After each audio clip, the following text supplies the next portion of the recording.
Thank you very much, and thank you all for coming. This is a new book, and this is one of the threads in the book. And the question I want to talk about is this one: how apprenticeship helped transform pre-modern England. Now, transform, it's a big word, right? I mean, it's a big thing to ask of any institution. But transform is not too small a word for what happens in England between around 1500, 1550 and 1750.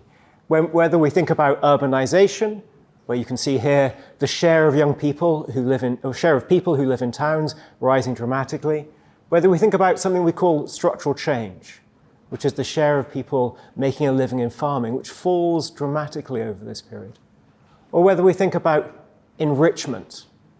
Here you can see GDP per capita rising very sharply from about 1600 onwards. We see a series of transformations. And this is a pre-modern transformation, but this period of efflorescence, this is one that leads ultimately to empowerment, to things like the expansion of empire, and ultimately to industrialization. It lays the foundations for what comes next. Now, this is a kind of pre-modern growth that I've been working on for quite a long time, and it's worth thinking about what this means, because the challenge of this, it's not inconsiderable. This means moving people out of agriculture into industry and services to shift the kinds of work that people do, so they're not doing what their parents once did. It means moving them from the countryside into the cities, making people migrants, moving them by the tens of thousands into cities that are distant from the places where they grew up. And it means spreading new products, new techniques, new ways of working. It means that people have to share their intellectual property rather than keep it locked into a particular family or firm. What I show in the book is how apprenticeship provides one of the main mechanisms by which this transformation is achieved. And it does it in several ways. I want to pick out just three here now. Firstly, it bridges between farming and industry. And it does this because it's a way of opening occupations. It allows people from outside of a craft, outside of a trade, to acquire that one that would otherwise be closed to them if fathers simply trained their sons. It bridges countryside and town. And it does this by giving migrants a safe destination, literally a place to live, food, security in a destination that is otherwise very novel to them. And it spreads innovation. And it does this by concentrating training in the hands of the very best masters. It's the most successful, the ones who've got the new ideas, the new ways of making things, who will train the most apprentices. Well, that's a series of claims, some new, some not new. How is it that apprenticeship could do this? Well, to think about it, I want you to set aside some of the ideas you have about what today's apprenticeship is like, because this is really different. There are no big firms here investing in training. There's no subsidized training colleges. These young people, they're not getting sent off to learn how to do maths or be engineers. And there's also no careers. These people train, and then they move on, set up their own little firms. So this is very, very different to apprenticeship in the 20th or the 21st century. It's also not like apprenticeship used to be described as being, right? I want to make some claims for novelty here. And when we read the old books about apprenticeship, you find a story about a system of training that is inflexible. People are locked in for long, onerous contracts. That's exploitative. When you're in that contract, your master's going to be taking as much as they can from you, maybe abusing you, maybe beating you. Not nice things. And also a system of training that is ultimately conservative, that reproduces skills rather than advances them. And when you describe apprenticeship like that, you have to wonder, why would anyone send their child into an exploitative, inflexible, conservative system like that? I think the answer is they don't. They send it into something very, very different. And that's what I outline in the book. But let me put a face on this. So I'm going to tell you about how premodern apprenticeship works. I'm going to give you a little case study to capture this. So meet Sir Thomas and Lady Jane Burdett. Note Sir Thomas, right? They're painted here in 1620 with what is a pretty good family, right? They've got 2 sons and 4 daughters. One of these sons, their second son, is Robert. You can see him here. I have to say, I picked them because they're the only family where I can find an apprentice painted at home. Now, in 1629, Robert is made an apprentice to a merchant in London. That merchant, well, he's called Nathan Wright, and he will train Robert for the next 7 years. Now this, think about it. Now the Burdetts, they're an elite family.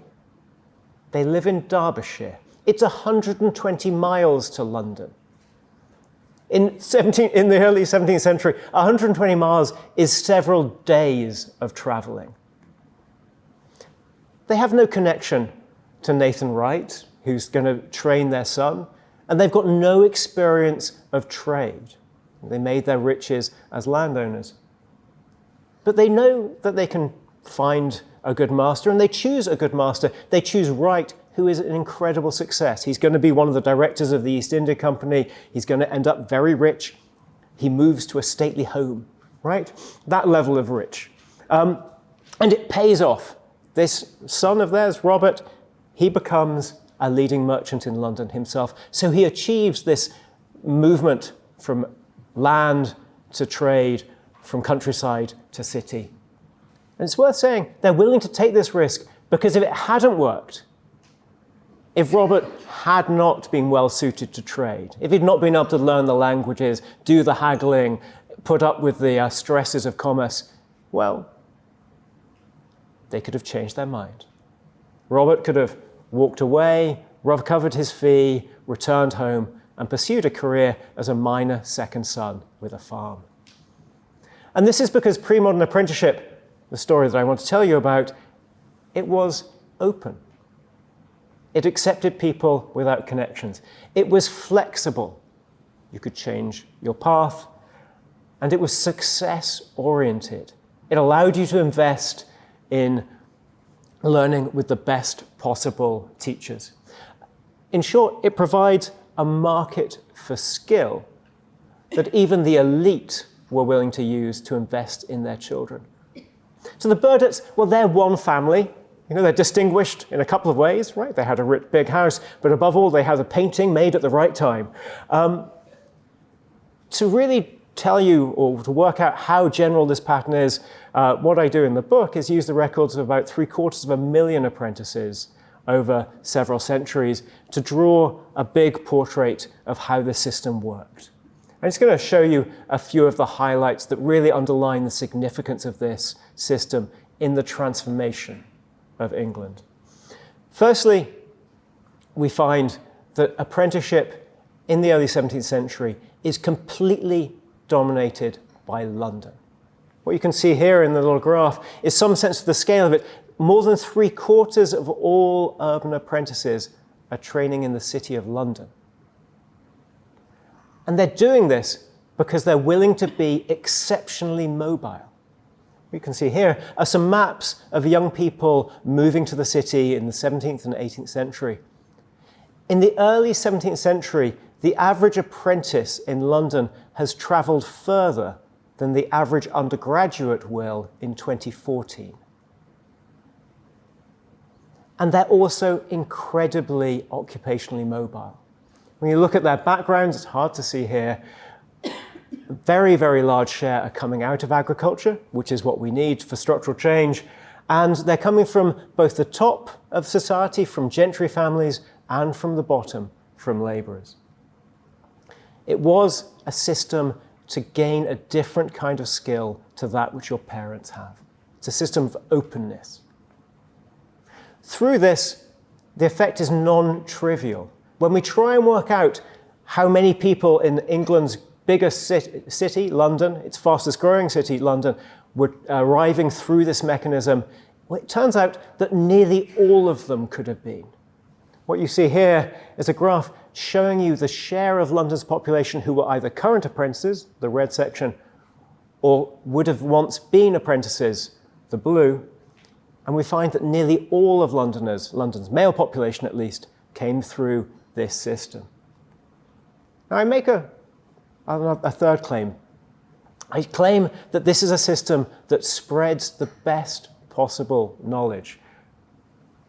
Now to do this, it's kind of hard. You have to work out who's training who, and I spent some months with my computer trying to do this. And what we get is a story which goes like this. Firstly, most training is in the hands of very few masters. When we look at all the people who could train, we find that only a minority ever train any apprentices. Very few firms take anyone. When we look at who trains most apprentices, it's a really small group. It's fewer than 10% of masters will train more than 5 apprentices over their career. But when we look at who is trained, we find that more than half of all apprentices are training with one of the small minority of firms that train large numbers of young people. It's a kind of classic puzzle, right? It's a classic story in that sense. Who were these people? There are different ways there are different kinds of explanations you could imagine for this, right? Maybe they just really want lots of cheap labor, right? Cheap, easy to find apprentices who are going to man the workplace. That's not the case. The people who train most apprentices, they are the most successful masters judged by any metric, profit, skill, whatever. Here are some examples. I tracked these people down in the museums and the courts of Europe. Just some examples up there.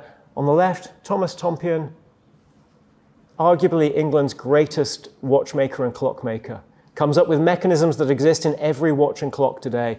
23 apprentices. This is a man with a lot of intellectual property, and he shares it. Next, a clock made by George Graham, one of Tompion's apprentices. He trains 16.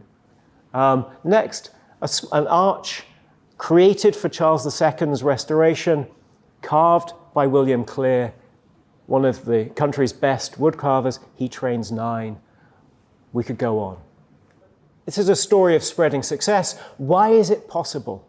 Well, I want to say it's possible for 2 really important reasons. First, institutions. The second, incentives. What are the institutions? I mean, normally at this point, it's traditional to talk about guilds and all these kind of old institutions. That's not the set of institutions that matter here. You've got to put guilds to one side. They matter, but they're not central. Because this is ultimately a labor market contract, and it's overseen by legal institutions, particularly by courts. And these courts, they turn apprenticeship in this period into a contract that works in a fair and equitable way. It allows people who've got bad masters, who are not going to teach them, not going to look after them, it allows them to get out. It allows them to leave their master. It allows bad investments to be recovered. So if you invest and place your son with a master who turns out to be a duffer, well, you can recover some of that money. Equally, if a master turns out to discover that they've got an apprentice who isn't much good, well, they can get rid of them too. This flexibility means the system can work. And we know that this is important because something like 1 in 10 apprentices use this system to adjust their contract or to escape it. So institutions matter, particularly courts. And the other thing that really matters is a set of incentives. This is a system where access to work in industry, manufacturing, and services is relatively restricted. And the easiest way to qualify for this is to serve an apprenticeship. It'll give you labor market rights. It'll give you the chance to work in this sector. Your alternative, agriculture, this remains open, right? It doesn't matter if you haven't been an apprentice in servitude, an apprentice in farming to become a farmer later in life. So you always have an outside option. You can send your child into an apprenticeship, and if it doesn't work out, well, they can still be a farmer. The other way round is not open to them. So there's a really strong incentive created by this system to try out a young person in industry or manufacturing through an apprenticeship if you think they have some kind of possible future there. Now, this does not last forever. It breaks down eventually, and it breaks down for two really big reasons. The first is that we get big firms, and big firms offer different ways to train, and they offer different possible futures. They create the career.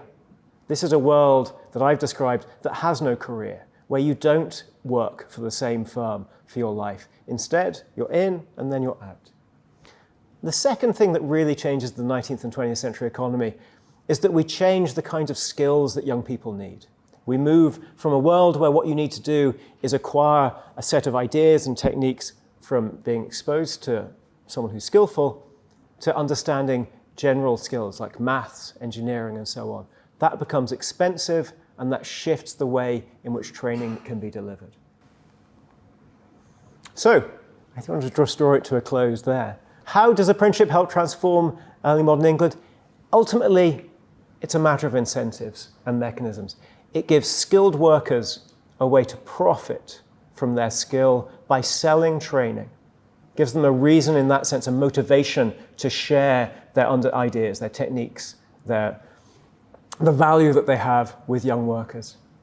And it gives parents, and parents are really important here, a way to invest in their children, a way to invest in their future, and a reason to do it that is safe, relatively adjustable, and allows any issues to be resolved. Now, this is something that is there from the 13th century, but once growth starts to emerge, it provides a system which allows for a virtuous cycle of investment in training, migration, and mobility to take off, and therefore help transform England.